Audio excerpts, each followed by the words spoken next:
Hey everybody, so we're back and we're going to be doing another episode of Ghost Experiences. And of course, I have my special guest with me, which is Panda. Say hi. Hello.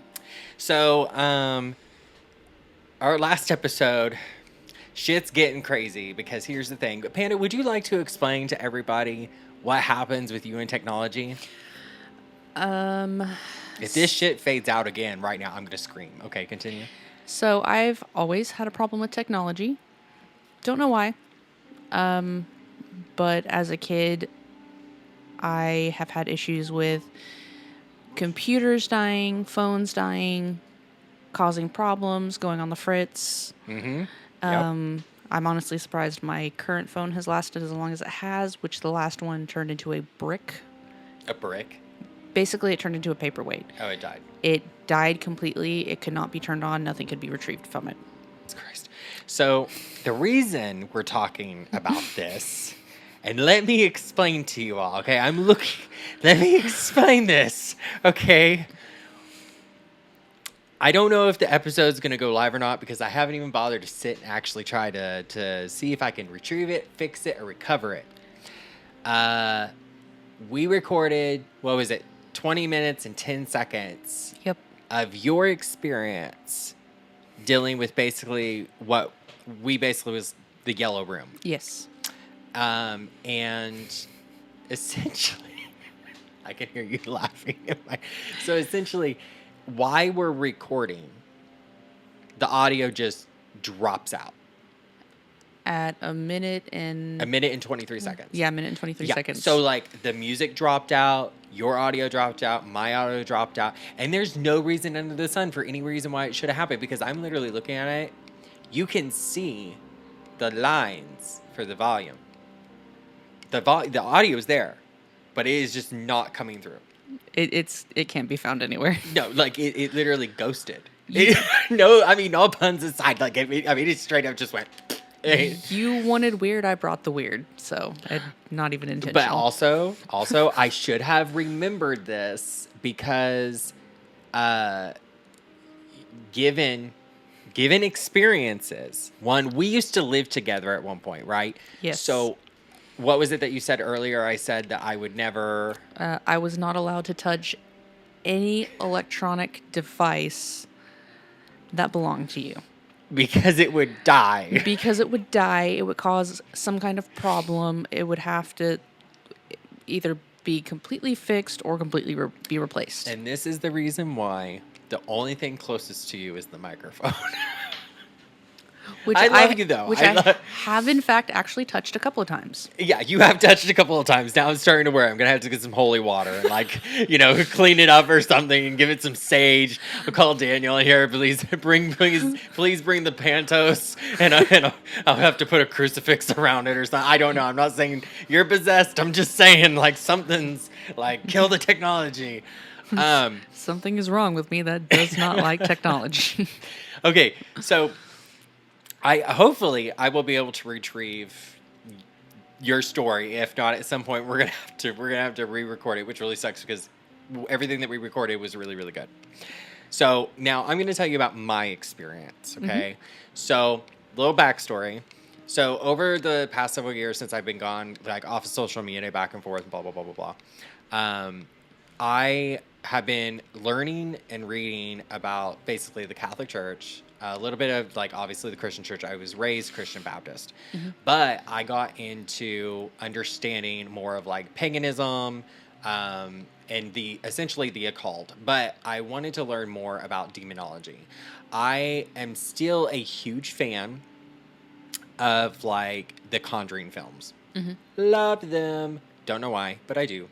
I love the nun films. Everything to do with etc., right? Yeah. But you also know that me as a drag entertainer, I was always obsessed with the goth and the heavy rock metal.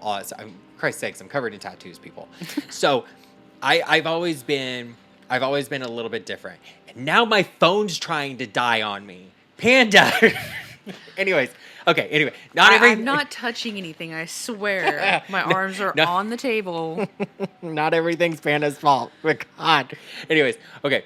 So, anyway, so I've always been interested in like the difference of stuff, right? So over the years, I started studying about like demonology and stuff like that. And later on, like obviously I'm going to go into this huge thing about essentially like understanding demonic oppression, right? Yeah. So now hopefully it's not nighttime when you're listening to this or watching this. But here's the thing. So a long time ago, I used to live in Denver, Colorado with my mom. Okay, so my mom, she went to Colorado to go to law school to go do paralegal work and stuff. Ironic, right? Right? Yeah. So the only difference is one's doing it, the other one's not. So no shade.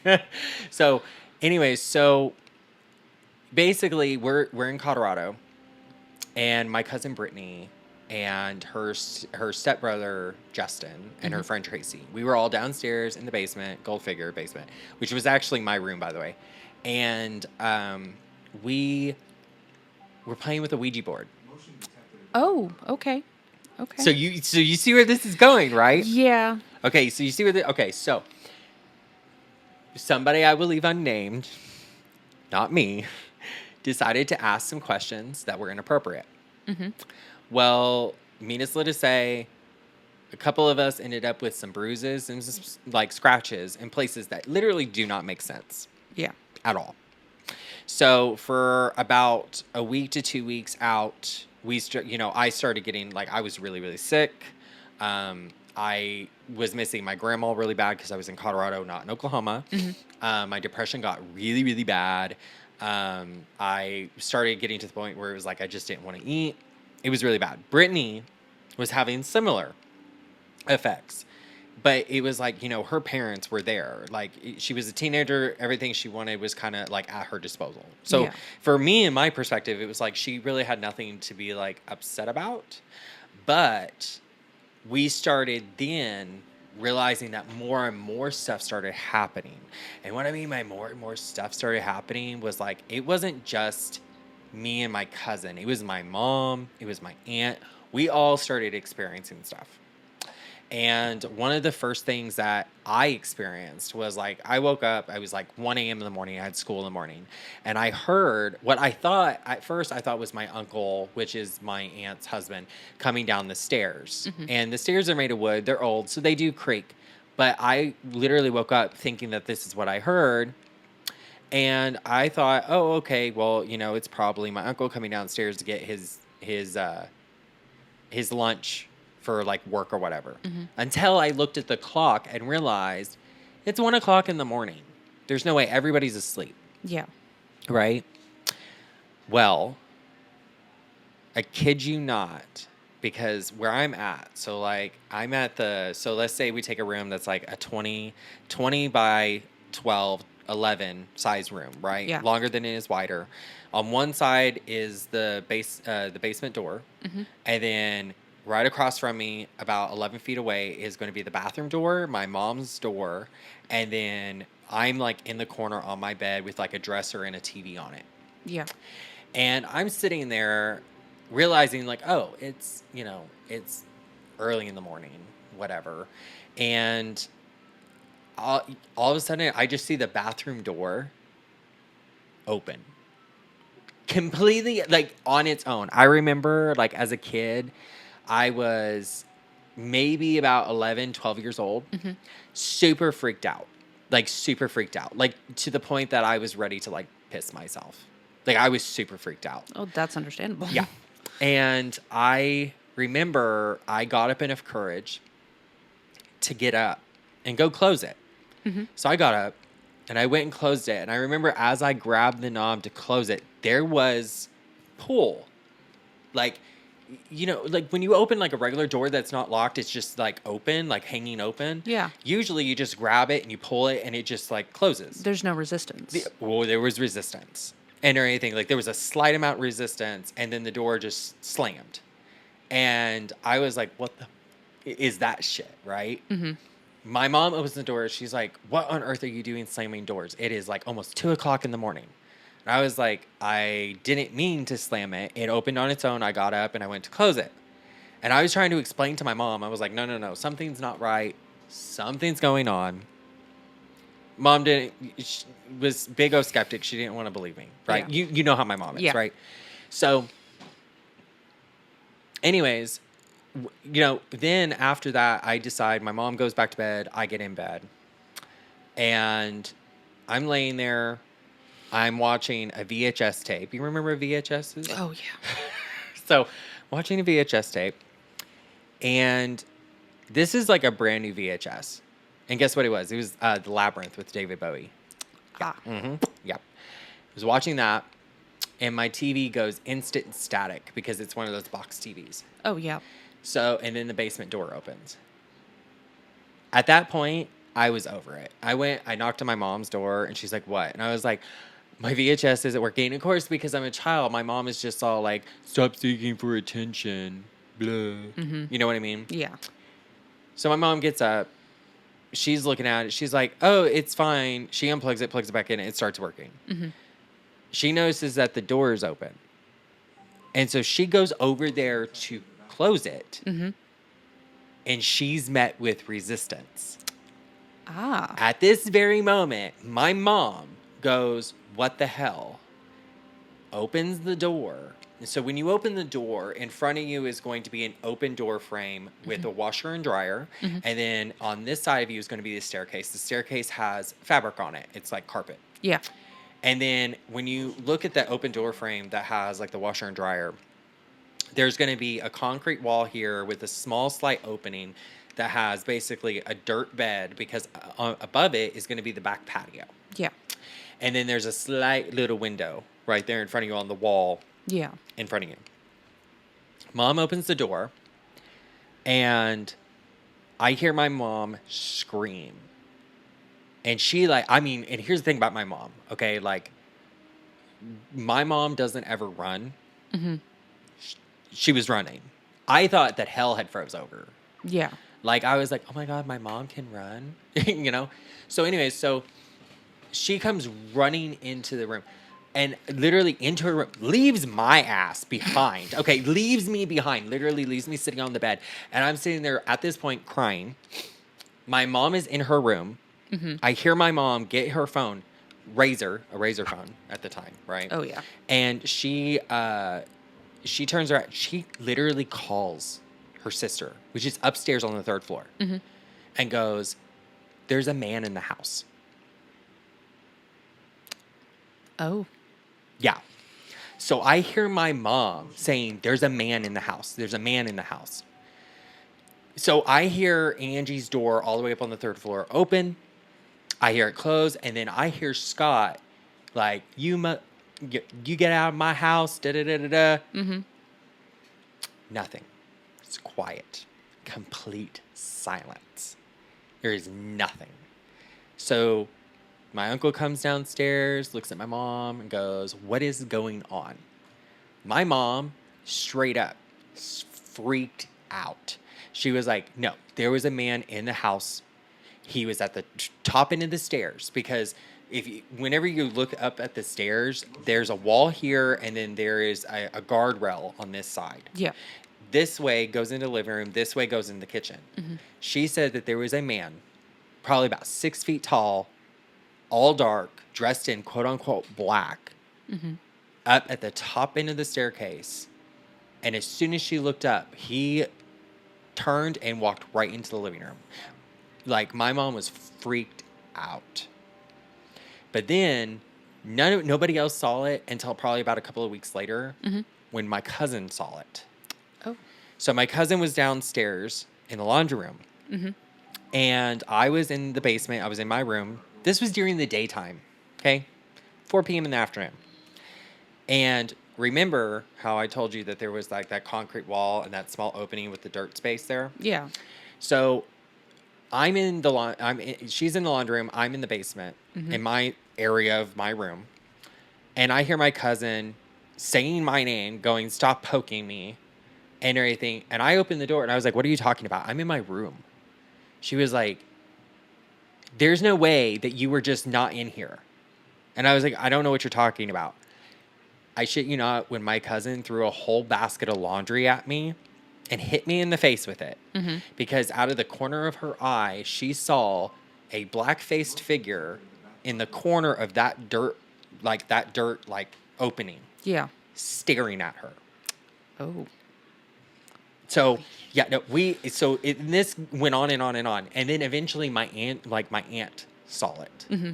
My aunt at that point was like, I'm not having this. She was done. Like, she seriously, like, and the time that she saw it was, ironically enough, my mom and I were not there.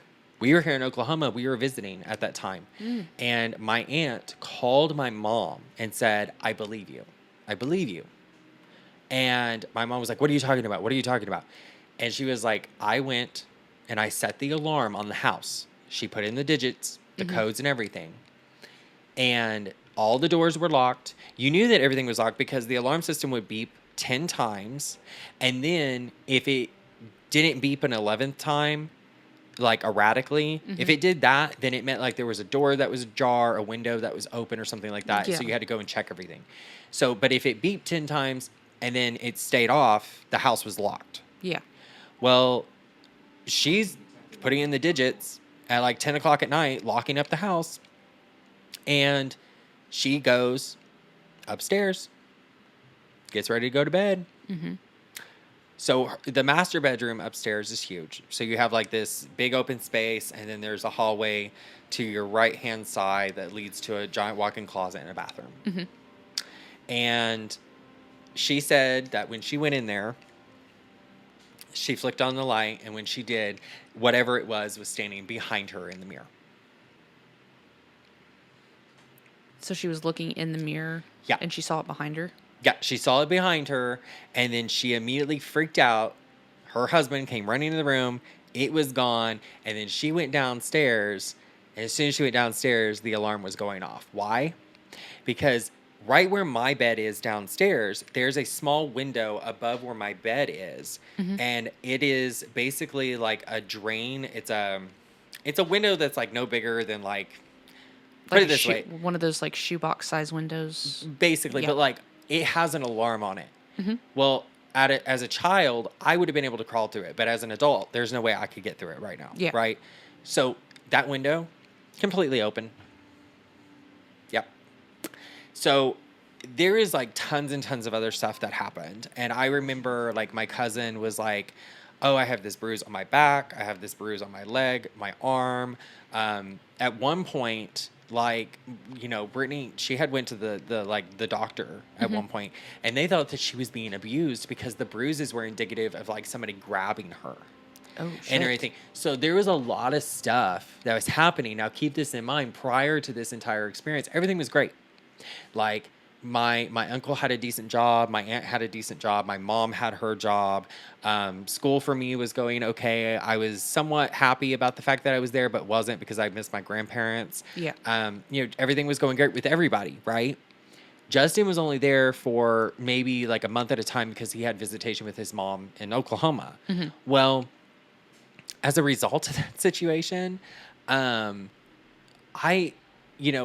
you can tell that there's this ongoing like demonic depression that's happening, oppression, because one, my uncle lost his job. My aunt was having issues with her job as well. Hey, everybody say hi to Daniel walking in the background behind Panda. Anyways, so as a result of this, and then my cousin started failing in school. I became more depressed than usual. You guys are probably hearing the baby barista in the background because I can hear it in my headset. That's how we make baby bottles. But anyways, so there was just an immense amount of stuff that was happening that made sense that it was demonic oppression. This is the reason why. And if any of you all ask my husband, and I literally dare you, ask my husband.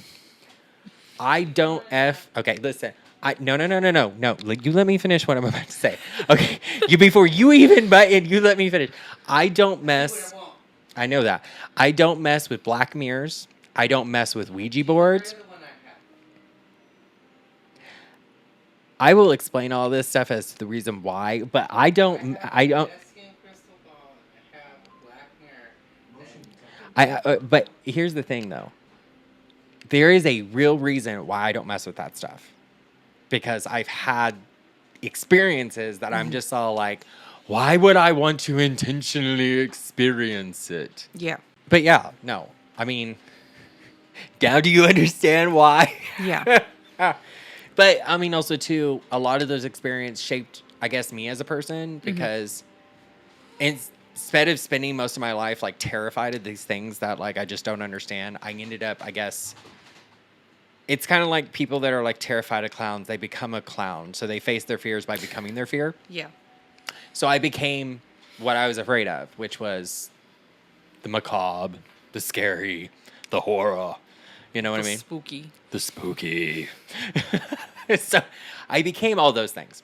Anyways, okay, so we're at 23 minutes and 36 seconds and counting. But this has been fun. Not sponsored. Although if QT, if you would like to reach out to me, we could talk about something. Your gas prices. Anyways, so anyways, I hope that you guys enjoyed today's episode. If you have, please make sure to share it. If you are on Apple Podcasts, please make sure to give me a 5-star or even a 1-star. Either one, it still works. I don't care. On YouTube, make sure to give me a comment if you have stories of your own. If you would like to tell them, please reach out. I will read those stories directly back. Or if you would like to do a personal interview, I would be more than glad to do that as well. Please give Panda a warm welcome and give her a big thank you for being here. Absolutely. I love you guys. I will talk to you guys in the next one.